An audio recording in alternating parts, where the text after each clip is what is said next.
계시록 5장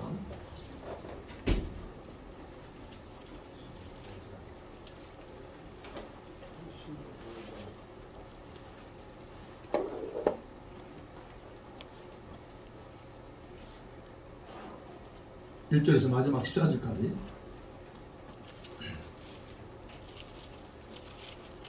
되셨죠? 교독하겠습니다. 1절 제가 읽습니다. 내가 봄에 보좌에 앉으신 이의 오른손에 두루마기가 있으니 안팎으로 썼고 일곱인으로 봉하였더라. 또 봄에 힘있는 천사가 큰 음성으로 외치기를 누가 그 두루마리를 펴며 그 인을 떼기에 합당하냐 하나. 하늘 위에나 땅 위나 땅 아래 능히 그 두루마기를 펴거나 보거나 할 자가 없더라. 그 두루마기를 펴거나 보거나 하기에 합당한 자가 보이지 아니하기로 내가 그에게 울었더니 장로 중에 한 사람이 내게 말하되 울지 말라. 유대지파의 사자 다윗의 뿌리가 이겼으니 그 두루마기와 그 일곱인을 떼시리라 하더라. 내가 또 보니 보좌와 내 생물과 장로들 사이에 한 어린 양이 서 있는데 일찍이 죽임을 당한 것 같더라. 그에게 일곱 뿔과 일곱 눈이 있으니 이 눈은 온 땅에 보내심을 받은 하나님의 일곱 영이더라. 그 어린 양이 나와서 보좌에 앉으신 이의 오른손에서 두루마리를 취하시니라. 그 두루마리를 취하심에 내 생물과 24 장로들이 그 어린 양 앞에 엎드려 각각 검과 향이 가득한 금대접을 받았으니 이 향은 성도의 기도들이라. 그들이 새 노래를 불러 이르되 두루마리를 가지시고 그 인봉을 떼기 합당하시도다.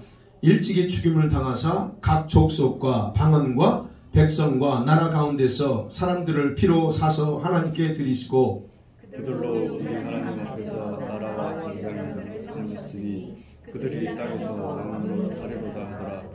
내가 또 보고 들음에 보좌와 생물들과 장로들을 둘러선 많은 천사의 음성이 있으니 그 수가 만만이요 천천이라.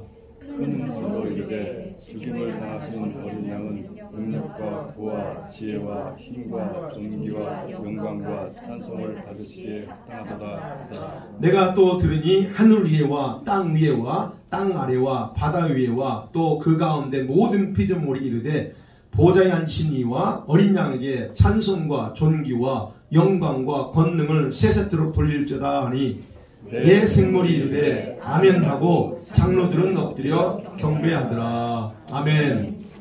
예, 오늘 말씀 PPT를 안 넘겼나요? 예, 어린 양과 하나님 일곱 영이라는 말씀을 나눕니다. 이제 5장을 봅니다. 지난주에 4장에서는 천상의 예배가 아니라 하나님께서 요한을 통해서 계시해 주고 싶은 내용이 어떻게 나타나는가에 대한 부분을 하나님 아버지의 보좌를 중심으로 해서 보여줬다라고 얘기했고, 자, 오늘 5장에서는 본격적으로 이제 대환란에 대한 정보를 아버지로부터 받는 내용을 이제 기록하기 시작합니다. 여기서 요한을 초청했던 예수님 모습은 보이지 않습니다. 그래서 1절부터는 그냥 다 간단하게 나와요. 내가 보면 보좌에 앉으신 이의 오른손에 두루마리가 있으니, 예, 그냥 1절부터 다 옵니다. 마땅히 될 일이 요한에게 어떻게 계시되는가를 상세하게 기록하고 있는 거예요. 1절에 아버지 손에 뭐가 있어요? 두루마리가 있습니다. 두루마리가 있는데 하나가 있어요. 그 하나예요. 7개가 아니라 하나입니다. 근데 거기에 안팎으로 안과 밖에 글씨가 가득 써 있대요. 그리고 7개인으로 딱 찍어서 봉한 상태다라고 그렇게 기록합니다. 바로 여기서 하나님의 십자인 7 단위를 사용해서 드디어 이제 하나님이 계시가 풀어지기 시작하는 거예요. 그러자 이제 2절에 보니까 힘센 천사가 외칩니다. 누가 이 두루마리를 펴며 그 인을 떼기 합당한가? 라고 외쳐요. 그러니까 두루마리를 펼 수 있는, 아버지의 손에 있는 두루마리를 펴서 인을 뗄 수 있는 사람을 찾아요. 근데 없는 거예요. 근데 그걸 어떻게 하냐면 3절에 이 광경을 지금 요한이 보고 있는 겁니다. 요한이 보면서 본인이 시각적으로 영으로 인식됩니다. 뭐가 인식되냐면 하늘 위와 땅 위와 땅 아래와 능히 그 두루마기를 취해서 펴거나 보게 할 자가 아무도 없다는 것을 요한이 그냥 순식간에 인식합니다. 가르쳐 준 게 아니에요. 그냥 영으로 인식되는 거예요. 그리고는 아무도 없으니까 요한이 슬피 웁니다. 4절에 그렇죠. 내가 크게 울었더니 그래요. 그렇게 울고 있는데 한 장로가 24장로 중에 한 장로죠. 한 장로가 요한에게 말하죠. 울지 마라. 다윗의 뿌리가 한 번에 결정적인 승리를 했기 때문에 그가 그 인을 뗄 것이다. 그럼 그가 누구냐 하는 겁니다. 그가 누구예요? 바로 어린 양이라고 합니다. 그래서 오늘 봐야 될 게 어린 양이신 예수님과 그 다음에 하나님의 7영에 대해서 오늘 중심적으로 보려고 하는 겁니다. 자, 어린 양 그리스도. 그분을 소개합니다. 근데 예수님을 그냥 어린 양으로 소개해요. 여러분 그러면서 말합니다. 5절에 유대지파의 사자요 다윗의 뿌리라고 말합니다. 그러니까 정복자예요. 유다지파의 뿌리라고 하는 것은 정복자는 다윗과 같은 정복자인 한 사람, 그리고 다윗의 뿌리, 다윗의 그 배경을 통해서 집안을 통해서 태어난 분이라고 합니다. 그리고 6절에서 바로 성령께서 마치 렌즈를 클로즈업해서 보여준 것처럼 그의 눈으로 마치 요한의 눈을 또 이렇게 줌을 당겨가지고 상세하게 보니까 거기에 어린 양이 딱 서 있어요. 근데 그 어린 양의 특징이 6절에 어떻게 표현되냐면 일찍 죽임을 당한 것 같더라 그럽니다. 요한이 그 어린 양이 한 마리가 서 있는데 요한이 보니까 이게 그냥 성성한 양이 아니에요. 일찍 죽었다가 살아난 양같이 보여요. 그 다음에 또 하나 특징이 뭐냐면 그에게 7뿔과 7눈을 가진 양이에요. 좀 특이한 양이죠. 그게 보이는 거예요. 클로즈업돼서 보는 겁니다. 자, 여러분 1장에서는 예수님이 흰옷을 입고 나오셨죠. 흰옷을 입고 요한을 불렀습니다. 그리고 요한에게 7교회 편지 써서 보내라 하십니다. 그런데 지금은 왜 5장부터는 드디어 우리 주님이 이 미래에 될 일 얘기하시면서 어린 양의 모습으로 일찍 이렇게 등장할까 하는 겁니다. 이건 간단합니다. 뭐 어렵게 생각할 거예요. 이것이 일찍 죽임을 당한 어린 양과 같다는 말은 우리를 위해서 십자가에서 죽으시고 구원을 이루신 걸 강조하는 거예요. 그분이 바로 이 어린 양이 우리를 위해서 그렇게 하셨다는 거예요. 그러니까 어린 양으로 등장하는 이유는 겁니다. 구원자이신 우리 주님의 마지막 사역이 여기서 강조됩니다. 마지막 사역이 뭐죠? 세상을 심판하는 부분이에요. 근데 그 심판하기 전에 자기 백성들에 대한 부분 얘기하는 거예요. 그러니까 여기서 어린 양으로 등장하는 이유는 그렇습니다. 예수님은 세상을 구원할 뿐 아니라 마지막 세상을 심판하는 일을 통해서 결국 모든 사역을 완성해요. 예수님의 사역은요, 심판을 통해서 완성됩니다. 구원 사역은 이미 끝났어요. 그렇지만 그분의 하나님의 아들로서 인간이 되셔서 오셔서 구원자가 된 그 사역은 세상을 심판함을 통해서 끝나요. 그리고 나서 이제 천년왕국 때 왕으로서 통치하죠. 그게 그런 사역을 완성한다는 거예요. 그러면 여기 나오죠. 이 예수님이 심판을 집행함에 있어서는 정복자가 아니라 그 세상에 속한 사람들을 구원하신 어린 양으로 등장하는 거예요. 자, 이런 사실 근거에서 24장로가, 그죠? 24장로, 그 다음 네 생물이 바로 어린 양으로서 이루신 이 예수님의 구원 역사를 선포하면서 그가 찬양합니다. 그게 9절 10절이에요.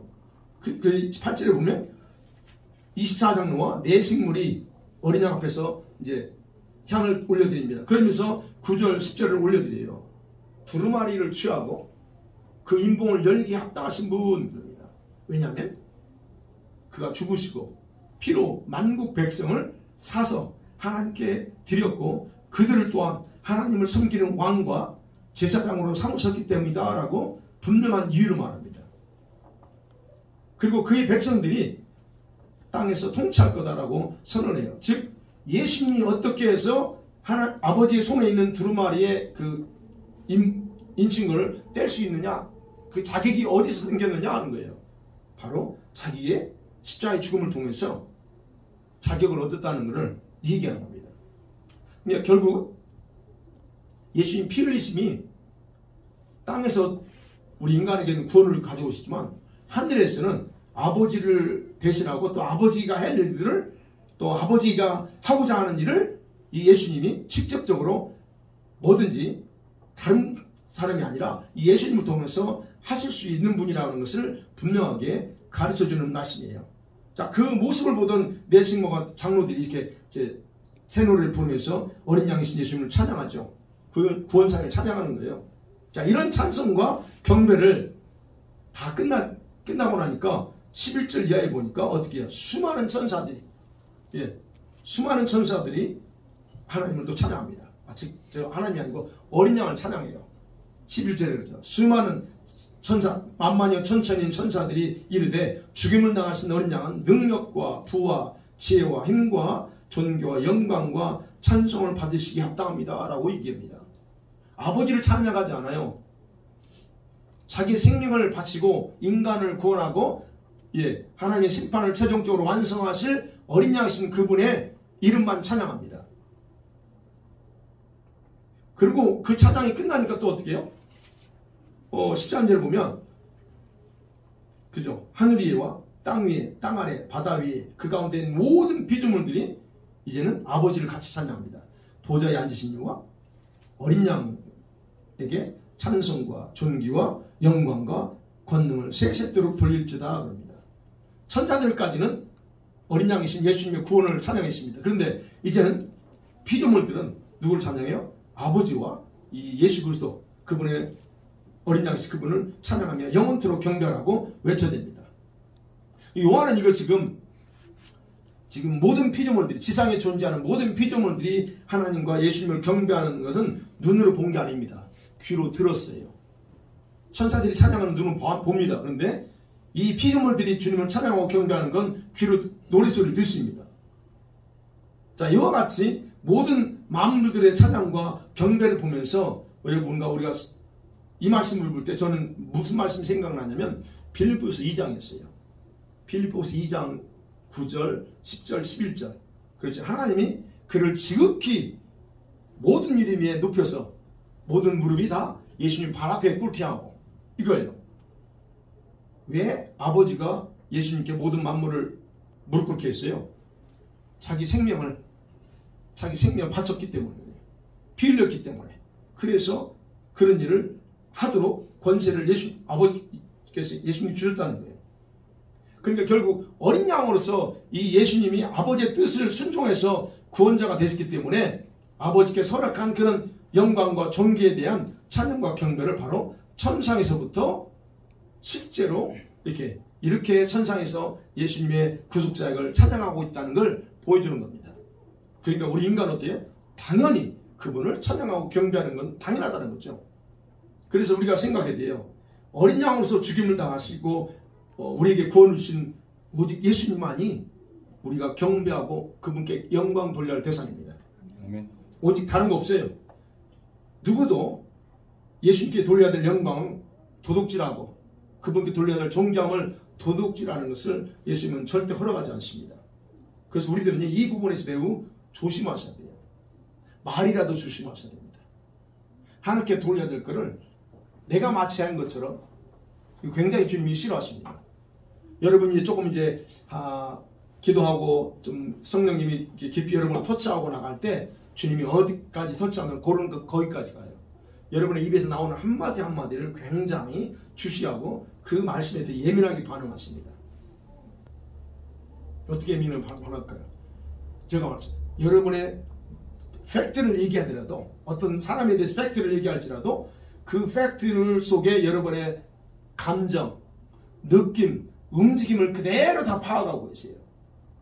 그러니까 누군가에 대해서 말할 때 절대로 조심하셔야 돼요. 있는 사실을 얘기합니다. 우리 전 집사님은 이런 분이야 라고 말할지라도 중요한 건 내 마음에 뭘 가지고 얘기하는 거예요. 그걸 조심하세요. 그 정도로 주님이 예민하게 이게 다루세요. 그러면 여러분이 조금 더 예민해지면 그냥 예전처럼 멋모르고 그냥 가십은 아니지만 그냥 얘기를 했는데 하고 나니까 이게 자기에게 영적인 타격이 오는 걸 느낄 수 있어요. 조금 더 예민한 분들은. 그럼 뭘 의미하냐면 주님이 들으셨다는 거예요. 즉 파악했다는 거예요. 뭔가를 잘못한 거를 파악하셨어요. 여러분과 제가 뭘 얼마나 잘못합니까? 행동으로 잘못하세요? 거의 다 안 하지만 요게 많죠. 사실 많아요. 그리고 이제 생각도 있지만, 근데 생각은 뭐 밖으로 안 나오니까 그렇지만 보통 우리의 모든 것들이 뭘로 나와요?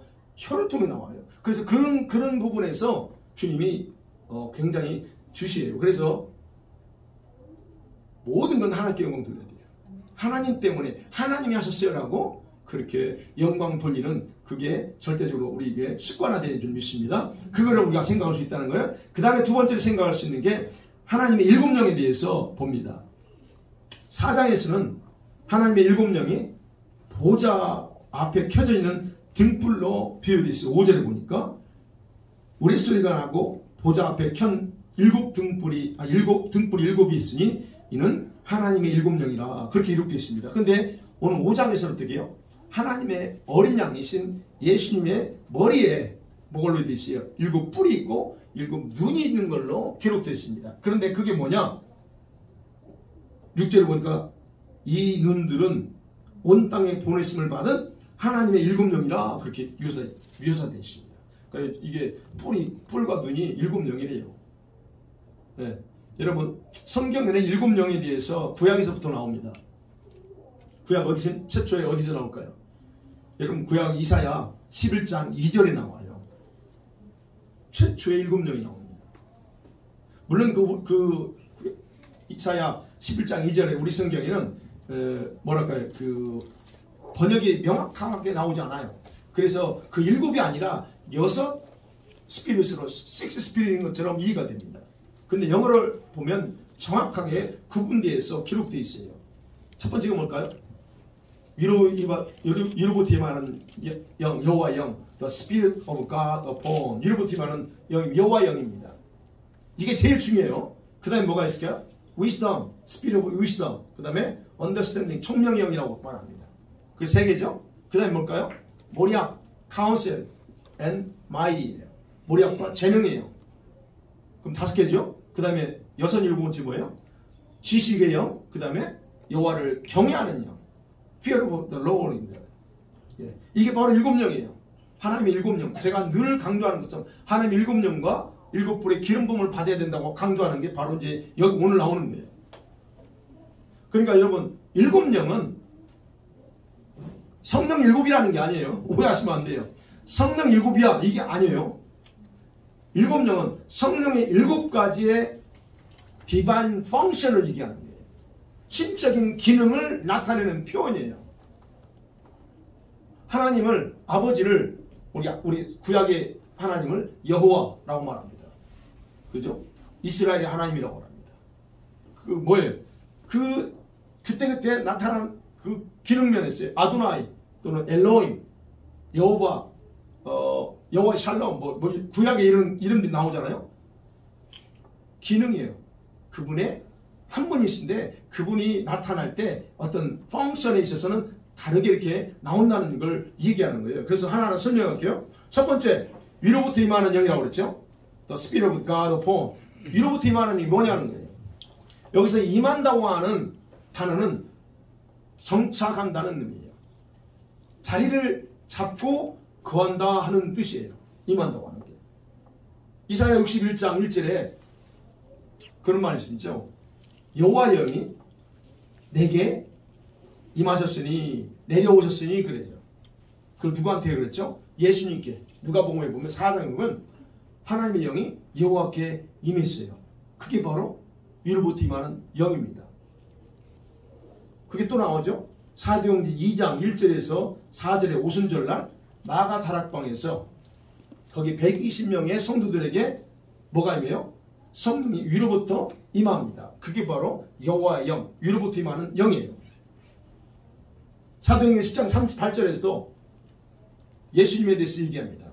하나님이 예수님께 성령과 능력을 부었듯 했어요? 기름 붓듯 하셨으면 그래요. 그게 위로부터 부어주는 영을, 이게 바로 여호와의 위로부터 임한 영이에요. 그러니까 일곱 영 중에서 그 일곱 영의 기능 중에서 가장 중심에 해당되는 영입니다. 영의 기능이에요. 이건 그래서 위로부터 임하는 성령의 능력과 사역을 위해서 부어주십니다. 우리가 사역을 하고 여러분이 어떤 사역이나 봉사할 때 바로 이 영이 제일 먼저 여러분에게 저에게 필요합니다. 물론 사역자인 저에게는 이게 가장 필요한 거예요. 위로부터 임하는 여호와의 영이 내게 임하네. 왜? 이건 능력과 관련되어 있어요. 자, 그게 첫 번째고, 두 번째는 지혜의 영입니다. 위스덤이죠. 이거는요, 여러분이 경험했어요. 주어진 어떤 상황과 내용을 잘 데이터 분석할 줄 아는 걸 지혜라고 말하지 않습니다. 그건 스킬입니다. 여러분이 오랜 경험을 하게 되면 노하우가 생겨요. 이건 지혜가 아니에요. 그건 경험을 통해서 세상에서 흔히 말하는 지혜, 뭐 그럴 수 있지만 여기서 말하는 지혜는 아닙니다. 지혜라고 하는 것은 불가능한 것을 가능하게 하는 하나님의 초월적인 능력 중에 하나예요. 이게 바로 지혜입니다. 또한 이 여러분과 저의 성도들의 삶을 위해서 하나님이 여러분이 각자 예비한 목적이 있어요. 각자 도롱에서 하고자 하는 목적과 계획이 있습니다. 근데 그것을 어떻게 이루어나갈 수 있어요? 바로 이런 하나님의 목적을 성취할 수 있는 하나님의 특별한 능력과 기술이라고 할 수 있어요. 이게 바로 이 지혜의 영은요, 하나님의 보호자에서 흘러오는 거예요. 그냥 오는 게 아니에요. 하나님 보호자에서 흘러옵니다. 근데 이건 이 지혜는 누구에게 주시냐? 하나님과 친밀한 관계에 연합되어 있는 성도들, 사람들에게 주세요. 이거는 그래서 여러분과 제가 이걸 받고 싶으면, 이 지혜가 필요하면 여러분 주님과 좀 더 친밀해지셔야 됩니다. 여러분 지혜 은사도 있어요. 네, 은사 중에서 지혜 은사가 있습니다. 그 은사와 다릅니다. 구분해 볼게요. 지혜 은사는 뭐냐면 성령을 통해서 사람들의 특별한 하나님의 뜻을 전달하기 위해서 주신 단회적인 은사예요. 한 번으로 끝났다는 게 아니고 한 번 주면 그게 나한테 그냥 있어요. 은사로. 근데 그거는 필요할 때 주님이 사용해요. 근데 이 지혜는 안 그래요. 이 은사와 다릅니다. 지혜의 영은 은사와 달리 광대한 영적인 어떤 세계, 영적인 지혜의 세계를 위해서 부어지는 거기 때문에 남들이 알지 못하는 그런 게 주어지게 돼 있어요. 그래서 이 영을 받은 사람에게서는 창조적인 능력이 그냥 외부로 나와요. 어떤 사람 보면 와, 저 사람 어떻게 저렇게, 이게 은사가 아니에요. 이거는요. 그래서 우리가 그 얘기 나오잖아요.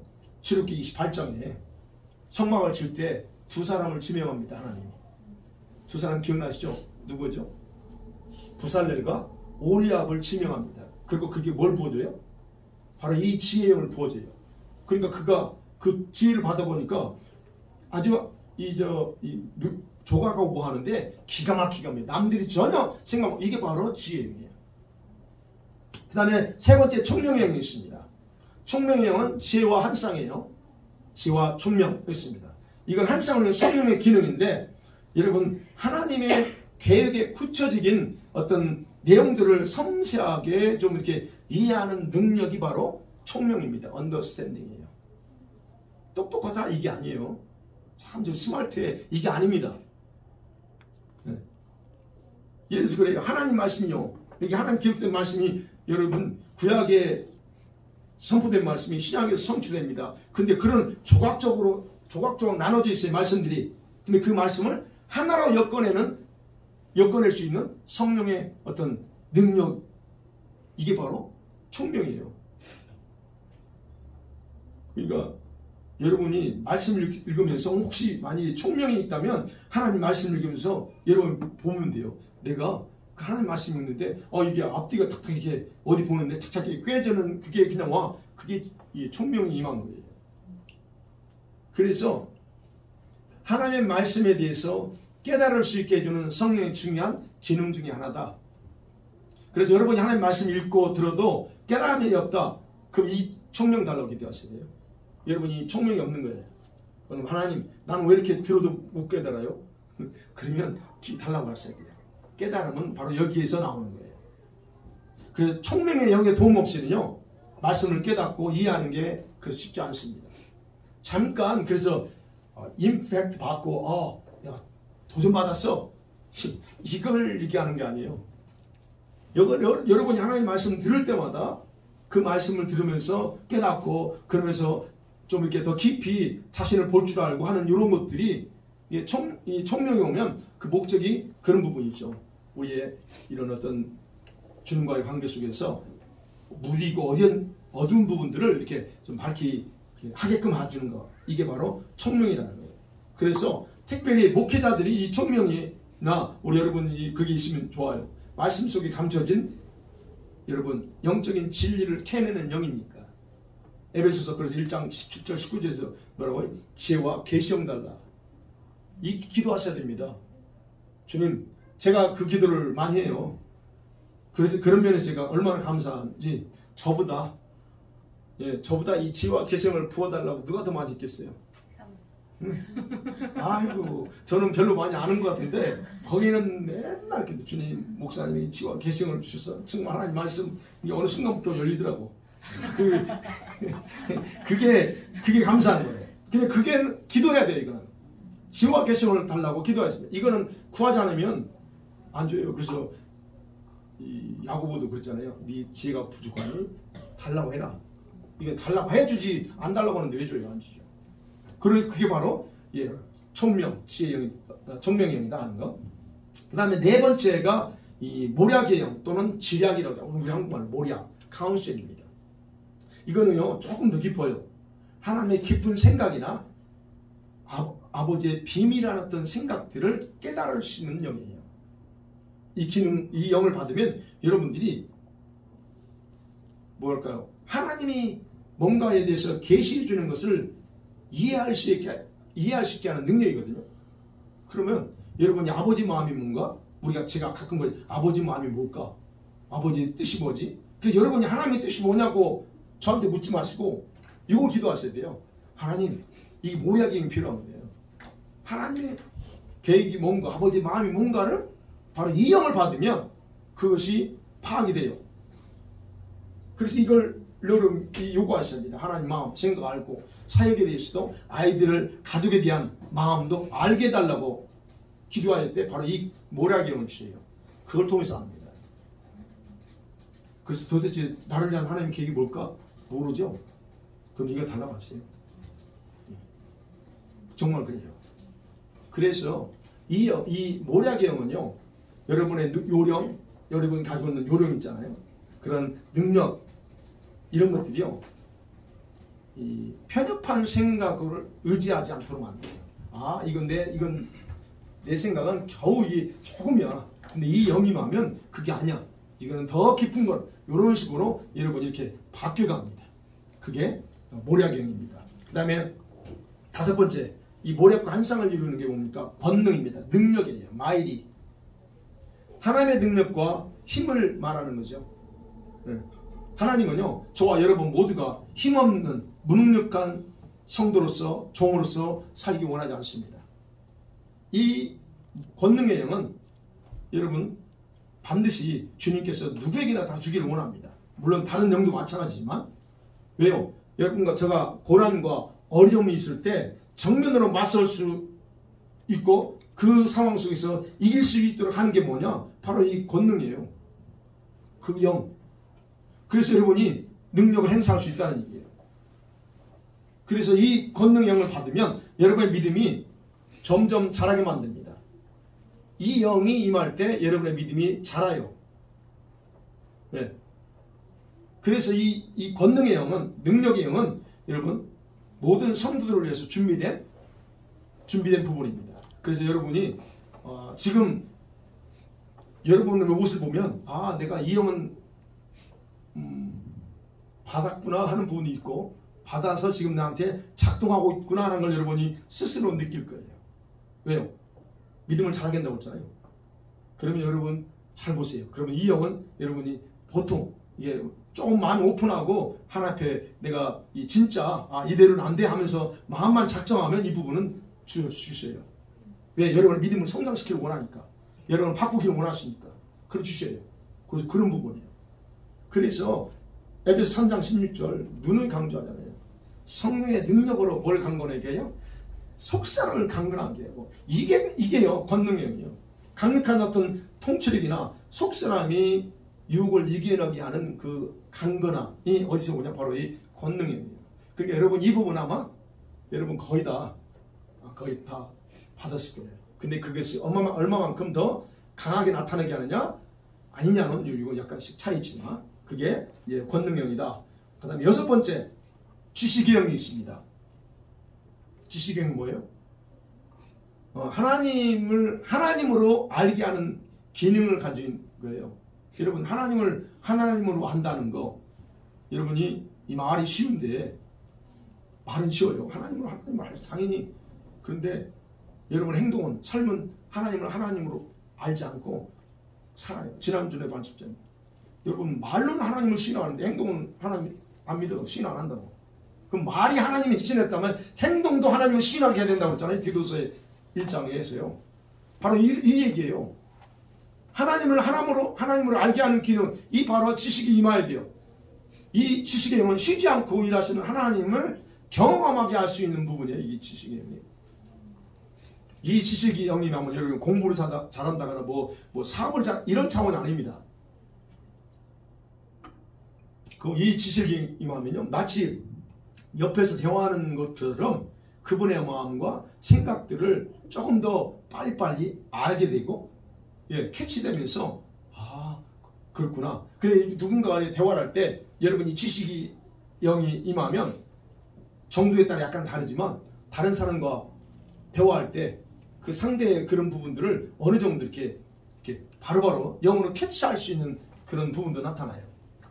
아니면 여러분이 개인적으로 주님과의 관계 속에서 기도할 때 내가 지식이 있냐 없냐는 것들은 아버지의 마음과 속사, 그렇죠. 그런 걸 하나하나를 이렇게 조금 더 예전과 다르게 빨리 이렇게 캐치된다 하는 거라면 역시 지식의 영이 여러분에게도 작동하고 있다는 겁니다. 그래서 이 지식의 영이 임하면 하나님의 성품을 여러분이 통찰할 수 있어요. 하나님 성품이 이거구나. 그래서 모든 순간순간들을 하나님의 관점으로 여러분 보게 돼 있어요. 뭐든지 여러분 내 인생에 대해서도, 내 자녀들의 인생에 대해서도 여러분의 관점을 보지 않습니다. 하나님의 관점으로 봐요. 하나님 나한테 뭘 원할까? 우리 가정에 뭘 원할까?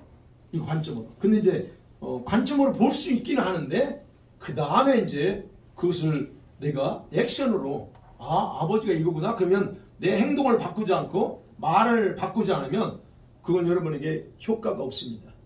근데 어쨌든 이런 은사든 영이든 내게 주어질 때 그것이 활성화되게 하는 것은 여러분의 말과 행동에서 달라져야 된다는 거예요. 그러니까 마지막 7번째, 여호와를 경외하는 영이라고 그랬습니다. 이 경외하는 영은 뭐예요? 우리가 뭐냐, fear God인데, 하나님을 진정으로 존경하고 여기는 거룩한 마음이죠. 쉽게 표현하면 두려워는 간단하게 fear God이지만 그게 그냥 두려움이냐 이런 차원만 아니에요. 모든 것을 초월하게 계시는 그 하나님의 능력의 하나님 앞에 선 사람에게 그분 앞에 설 때 찾아오는 거룩한 두려움.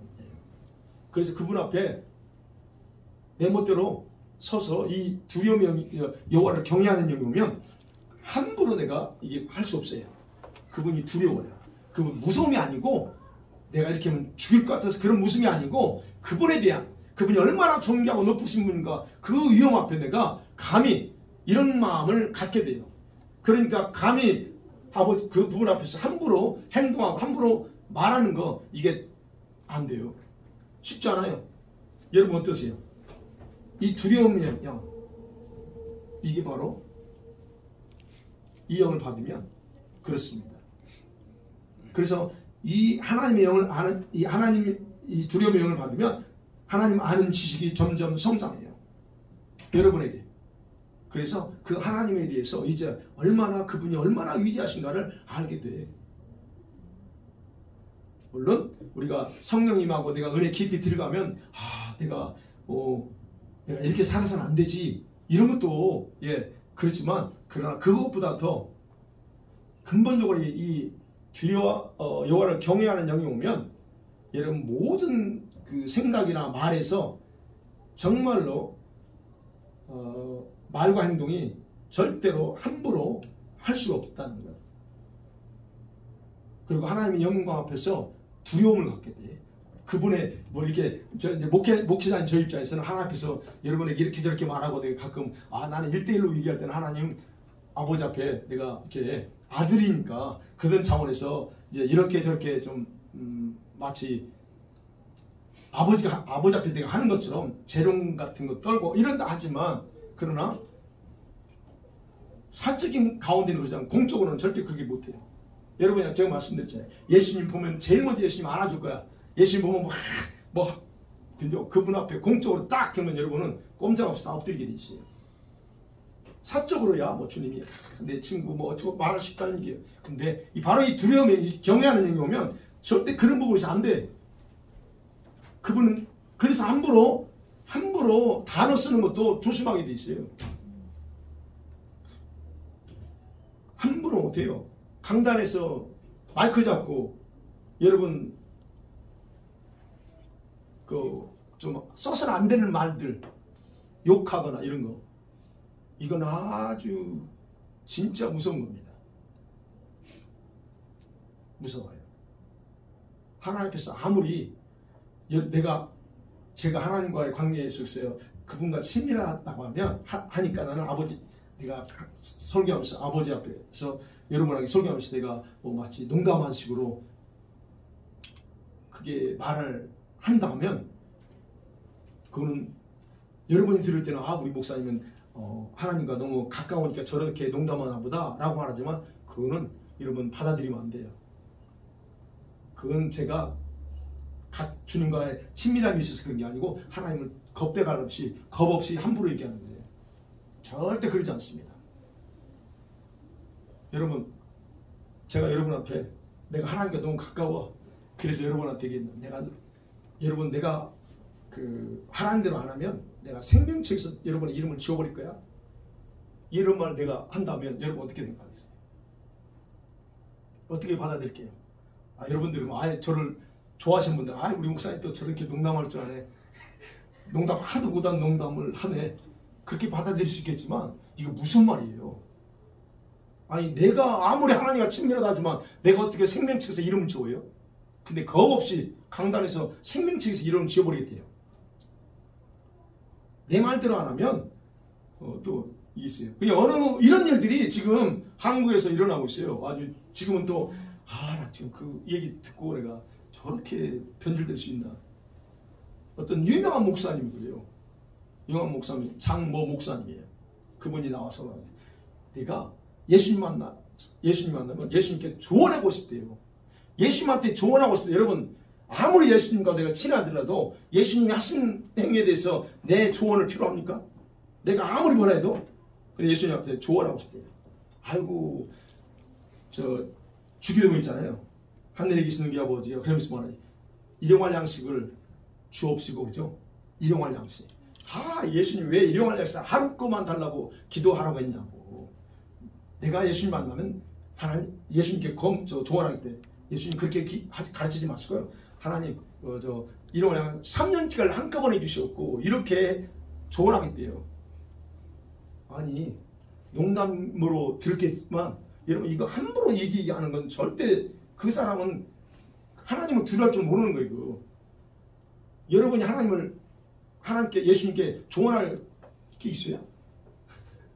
이렇게 함부로 강단에서 얘기해요. 생명책이 지워버리겠대.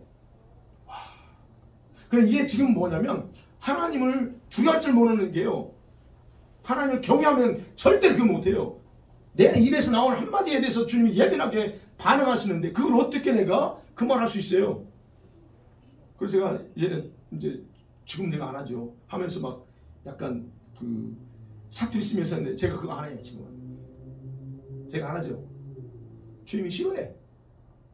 그럼 그렇게 좀 이렇게 안 좋은 투로 하는 거, 농담 자체가 조깅인 게 아니고 그 말투나 이게 단어가 싫어요. 주님이 왜 강단에서 거룩한 나의 그 생명이 흘러가는 강단에서 그 얘기하냐 이거죠.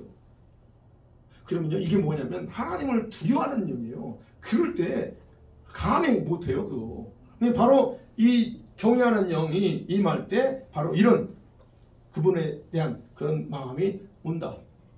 여러분이 그래서 보세요. 내가 이 하나님을 경외함에 있어서 하나님을 우습게 보고 있는지, 정말 하나님 앞에 그런 어떤 경외함이 있는지 봐야 됩니다. 자, 이 일곱 영이 그럼 어떻게 작용되는가, 또는 여러분 우리 교회와 여러분에게 어떻게 작용할까? 여러분, 이 일곱 영을 상징적인 그림으로 기록된 성경이 스가랴 4장입니다. 스가랴가 환상을 봅니다. 스가랴 4장 2절 3절에 보면 골든 램프스탠드가 있어요. 제가 이게 PPT 그림으로 준비하는데 지금 하나 보여줘야 되는데, 금 등잔대가 있고 기름 그릇이 나오고 7 램프가 등장합니다. 그리고 7 파이프가 나와요. 양쪽 옆에 2 감람나무가 딱 서 있습니다. 그 다 없는 게 이거 땡큐. 거기 있었구나. 예, 이거 하나. 이게 지금 보세요. 저기에 7 등대가 하나님 7영을 상징하는 거예요. 7영. 이 환상을 이 그림으로 지금 표현한 게 지금 저거. 예. 그러면 그림의 램프에서 7 램프 중에서 가장 중심은 중앙에 있는 거예요. 지금 저 가운데 있죠. 그게 바로 첫 번째 위로부터 임하는 영이에요. 예. 그래서 계시록에서는 그 7영이 아버지와 관련해서는 바로 등불과 같다라고 등불처럼 비친다는 거예요. 그런데 어린 양이신 예수님과 관련돼서는 세상을 관찰하고 구석구석 살피는 눈의 기능을 가졌어요. 그래서 예수님을 어린 양의 뿔에 7뿔이 있고 7 눈이 있다고 하는 것은 구석구석 다 살피는 기능을 얘기하고 있는 거예요. 즉 예수님의 사역 현장에서 강력한 능력 사역을 가능하게 한 이 기름 부음의 통로가 바로 뿔의 기능이에요. 7뿔. 여기서 지금 이제 뿔이 여기서는 7뿔이지만 저기에서는 지금 이제 이 양쪽 나무가 감람나무예요. 그 다음에 이제 그 감람나무가 연결됐죠. 이 뒤에 램프가 이렇게 가운데 있고 이게 두 개 있죠. 연결해서 계속 감람나무에서 기름을 쏟아줍니다. 그게 불이 안 꺼져요. 근데 어디로 먼저 쏟아지냐? 가운데로 쏟아요. 각각 7 램프에 쏟는 게 아니고 중앙에 쏟아요. 그래서 거기서 기름이 이게 양쪽으로 다 흘러가게 돼 있어요. 그래서 아까 말씀드린 것처럼 여호와를 위로부터 임하는 영이 그게 중심이다. 그래서 그걸 통해서 흘러나간다는 거예요. 그러니까 결국 스가랴를 통해서 보여주는 부분이 좀 더 설명하겠지만 그래요. 자, 그럼 오늘 본문은 요한계시록에 나와서 이 어린 양이 가신 7뿔과 7 눈은 뭘까 하냐. 2가지 중요한 의미가 있어요. 과거에 예수님께서 그렇게 사역하심을 통해서 구원 사역을 완성했다는 걸 의미하는 거예요. 그 다음에 또 하나는 이 미래의 심판과 마지막 사역을 자신의 종들을 통해서 동일하게 사역할 거라고 하는 것을 의미하는 거예요. 7뿔, 7영 이 부분 과거에 한번 완성했어. 제자를 통해서 자신의 구원사를 완성했어요. 그러나 지금 마지막 때에도 한 번 더 이 일을 동일하게 해줄 거를 우리에게 얘기하고 있다는 거예요. 그래서 성경은 여러분 지금 이 시대에 하나님 7영과 7뿔의 기름을 부어주신다고 약속하고 있는 거예요. 제가 눈이 강조하는 거잖아요. 예. 그래서 7개의 각각 다른 기능으로 활동하시는 성령의 역할에 그래서 우리가 왜 중요한가 하는 거예요. 7영. 여러분이 다 필요합니다. 다 받으셔야 돼요. 그래서 7은 완전을 의미하고 뿔은 일반적인 권세를 상징한다고 성경 학자들은 얘기합니다. 그런 의미가 아니에요. 여기서는. 만일에 7은 완전해. 그리고 뿔이 권세를 상징한다면 뿔을 7개일 필요 없어요. 하나만 해도 돼요. 근데 7개예요. 그럼 뿔에 대한 해석은 스가랴를 통해서 그래서 정확하게 알아야 돼요.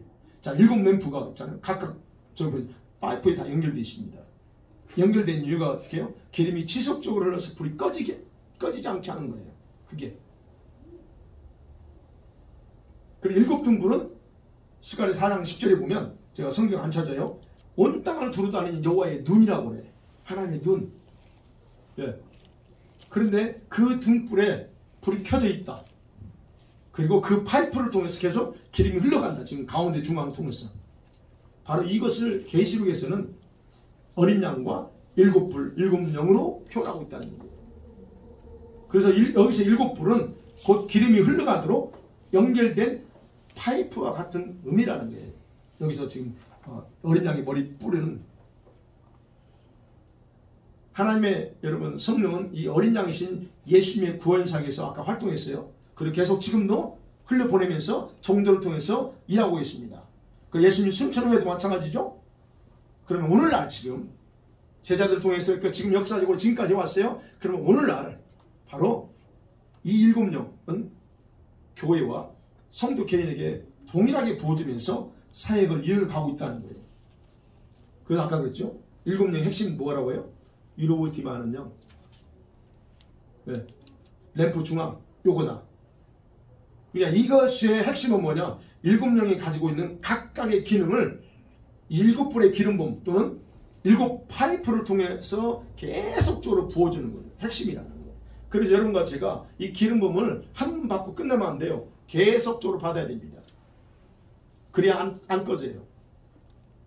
기름은 타요. 그러면 다 없어지면 꺼지게 돼 있어요.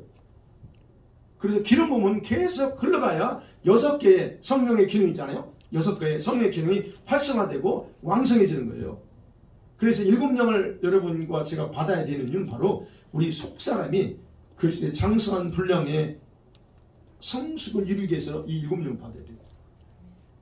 마지막 시대에 그래서 가장 중요한 게 뭐냐? 바로 이 7불의 기름부 7명 이거를 받는 거. 네. 그래서 이렇게 부어주신 걸 통해서 사역이 이루어지지 않으면요, 여러분과 저의 사역은 효과 없는 혼적인 사역으로 끝나는 경우가 거의 대부분이에요. 그래서 여러분과 제가 기름 부음 한 번 받고 나 능력 받았어. 여러분, 예, 나타날 수 있습니다. 누군가 기도했더니 뭔가 나타날 수 있어요? 그건 맞습니다. 그러나 그거는 계속 흘러가게 하지 않으면 그건 다 소진돼서 나중에 꺼집니다. 여러분, 그래서 제가 강조하는 거예요. 지금 시대는요, 여러분 잘 분별하세요. 이 지금 시대 사단의 졸개들도 사단으로부터 능력과 기름부음을 받고서 활동합니다. 그거 아셔야 돼요. 사단의 졸개들도 그래요. 그런데 주의 일한다고 하는 저와 목회자인 저와 여러분 성도들이 이런 중요한 7명과 기름부음에 대해서 전혀 관심이 없어. 이건 구약시대나 상징적인 얘기라고, 다 상징이라고 그래. 성령을 상징한대. 성령. 예, 성령 맞아요. 근데 상징하는 것만이 아니라 실제예요. 이거를. 그러니까 이런 데 관심 없이 여러분과 제가 사역을 하게 되면 아까 말씀드린 혼의 열심과 헌신밖에 안 나와요.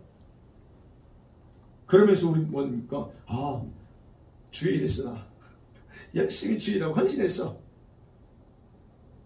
그럼 어떻게 합니까? 그렇게 하다가 사단의 졸개들이 실컷 터지고 여기저기 피 흘리며 흔들어요.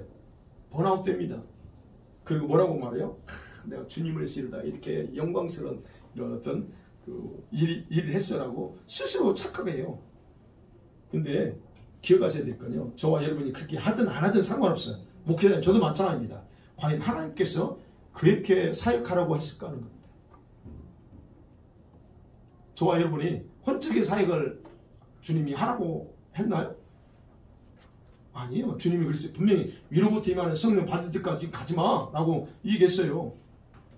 그리고 에베소 6장 10절에서 여러분 18절에 보면 여러분 악한 날에 원수를 능히 대적하고 모든 사역을 다 마친 후에 당당하게 서 위에서 뭘 입으라고 그래요? 전신갑주 입으라 그랬잖아요. 그러니까 제가 안타까운 거예요.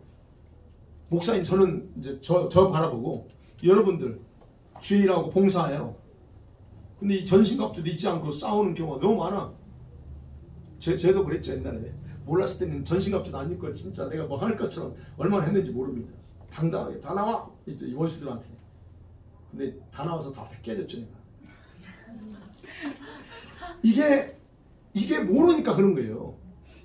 근데 중요한 건 입었어. 전신갑주 입었어. 그러면 그 입었는데 그 전신갑주를 강력한 이 기능이 능력으로 나타나도록 해야 되는데 그게 안 돼.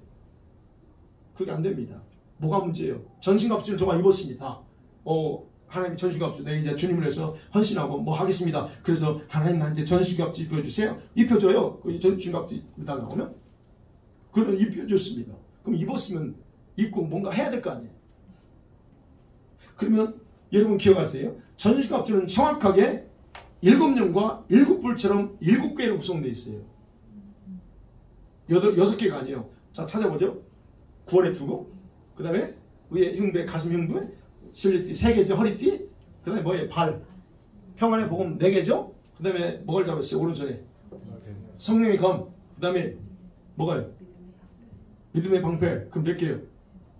6개죠. 하나, 둘, 셋, 넷, 다섯, 여섯. 하나가 뭐예요? 성령. 아니요. 성령의 검 여기 있어요. 그 마지막 18절이에요. 18절. 전신갑 중에 가장 중요한 핵심 요소는 내가 다 무장하고 이것이 제대로 워킹되게 하는 건 성령의 검이나 구원의 투구가 아니고 성령 안에서의 기도예요. 그 18절 그게 나와. 성령 안에서 기도하라. 이 기도가 있을 때 내게 입혀주신 이 전신갑주의 기능들이 정상적으로 작동되는데 있기만 하고 있어. 그 다음에 이게 정상적으로 작동이 안 돼. 여기는 성령의 검 말씀을 가지고 있는 것 쓰지도 않아. 여기 구원의 투구는 있어. 그래서 얼마나 갈등합니까? 지난주에 그 데살로니가 가서 봤죠. 이 구원의 투구. 여기서 얼마나 머리 아프게 계속 갈등합니까? 이 구원의 투구는 생각을 통해 공격받으면서 다 깨져버려요. 의의 흥배는 여기 뭐가 깨져요? 가슴, 믿음, 사랑 여기 있는데 이게 다 박살났냐? 그래서 여러분 갈등하잖아요. 금요일날 못 드시는 분들 있구나. 이 믿음은 어디 있어요? 머리에 있는 게 아니고 여기 심장에 있고 우리 사랑의 행위도 여기 있어요. 심장에서 나오잖아요. 근데 이게 여기다 의의 흥분을 안 붙이면 그게 다 박살나요. 그러니까 입기는 입을 수 있는데 이것이 제대로 작동되게 기도가 계속적으로 돌아가야 되는 안에 그게 다 깨지는 거예요. 자, 이 마지막 부분을 무시하고 기도를 충분히 하지 않으면 열정적으로 사역은 가능합니다. 아까 못한다는 게 아니에요. 할 수 있어요. 그럼 전신갑 기능은 제 기능 발휘하지 못하고 사단의 공격을 쉽게 당하고 무너져요. 그래서 머리로는 기도의 중요성을 다 알아. 그죠? 다 알죠? 근데 가슴이 안 움직여요. 이게 문제예요. 기도해냈다. 머리로도 하고 아는데 안 움직여요. 그래서 이제 한두 번 기도하자. 기도한다고. 기도해야지. 기도하다가 어떻게 자기식으로 기도하고 자기가 원하는 만큼만 기도합니다. 이게 문제입니다. 여러분 기억하시세요. 여러분이 기도 자리에 나오는 것 중요합니다. 그러나 여러분이 원하는 만큼 기도하고 여러분이 원하는 시기에 기도하고 하는 거 하고 주님이 원하는 기도하는 거하고 주님이 원하는 만큼 기도하는 건 달라요. 근데 다들 자기가 원하는 만큼만 이 정도는 내가 많이 했어. 이거 1시간 동안 했는데 내가 많이 했죠. 안 하던 사람이. 이거 굉장히 여러분 잘 분별하셔야 돼요. 근데 더 큰 문제는 뭡니까? 성령 안에서 기도해야 된다고 했지만 혼적인 기도에 시간을 다 투자해. 혼적인 기도가 뭐라고 그랬어요? 그래서 제가 방언을 강조하는 이유가 그거예요. 적어도 방언 기도하면 여러분 혼적인 기도는 하지 않습니다. 그러니까 여러분 30분은 기도할 수 있어요. 여러분 1시간 꼭 해 이런 상황이 아니고 30분은 기도할 수 있고 여러분 상황에서 1시간 기도를 했어요. 할지라도 여러분 1시간 기도했고 30분 기도했는데 그것이 성령의 능력을 못 받아내가. 능력을 받지 못하는 기도를 한다는 얘기예요. 그래서 제가 여러분을 요청합니다. 그런 이제 어린아이 같은 그런 기도가 아니라 성령 안에서 기도로 훈련하셔야 돼요. 그래서 우리가 1시간을 기도해도 그 1시간이 2시간이 되는 기도를 해야 된다는 얘기예요. 1시간 기도했어. 근데 사실은 연기에서 2시간 기도예요. 이거. 다른 사람이 하는 2시간 기도를 하고 있는 거예요. 여러분 그래야 성령의 음성이나 성령의 인도를 제대로 받고 마지막 때를 준비하면서 자신을 관리할 수 있습니다. 이 부분에서 좀 우리가 좀 더 신경하세요. 결론입니다. 5장에서 찬양과 경배, 이 경배는 어린 양으로서 구원자이신 예수님을 향해서 그분이 행하신 구원사역의 근거를 두고 찬양하고 경배합니다. 그래서 우리가 예수님께 찬양과 경배를 돌려야 될 이유는 간단해요. 예수님의 십자가의 죽음을 통해서 구원자가 되셨기 때문이다. 그래서 그분은 우리 왕이라고 말합니다. 그분은 우리의 구원자라고 말하는 거예요. 우리는 그런 지금부터 이 구원자신 예수님만을 온전히 예배하고 영광 돌리는 삶을 훈련하면서 여러분 좀 살기 원합니다. 또한 하나님 7령, 7불 기름 부음은 마지막 때 성도들에게 사역자들에게 지금 굉장히 부어주고 있어요. 우리 교회가 바로 그런 교회 중에 하나입니다. 여러분 전 믿든 말든 여러분 그건 제가 장담해요. 제가 기도하고 나면 그분이 여기 공간에서 아까 찬양할 때도 이 공간에 운행하시는데요. 이건 그러니까 이런 것들이 예 여기에 있어요. 이게 우리의 생명처럼 여겨야 돼요. 이거. 그래서 이게 여러분과 제가 임하고 교회 안에 임할 때 막 계속적으로 주님이 부어주기 때문에 지금은 간구하고 사모하면 다 줘요. 그러니까 여러분이 좀 사모하고 하세요. 이것 없으면 여러분 흉내내요. 마지막 이제 벼관란 때 이거 없으면 계속 말씀드렸잖아요. 이거 여러분 믿음 장성한 분량에 이르지 못합니다. 하나님의 성품 가질 수 없어요. 예, 그리스도의 형상으로 만들어 가야 되는데 그것도 불가능합니다. 이런 모든 것들. 자, 그래서 여러분이 결정하셔야 돼요. 지금처럼 능력 없는 열정적인 그런 헌신하고 살 건가? 아니면 하나님이 말씀하신 것처럼 마지막 때 일곱 년과 기름 부음을 주신다는데 그거 받아서 이런 성품 만들어가고 그 다음에 여러분 자신의 능력으로 무장하며 살 건가? 그것은 여러분이 결정하셔야 됩니다. 그래서 바라기는 여러분에게 결정을 할지라도 여러분 꼭 지금보다 조금 더 사모하는 마음으로 그걸 받고 나갔으면 좋겠어요. 아멘. 이 시간에 이제 말씀 생각을 기대했죠.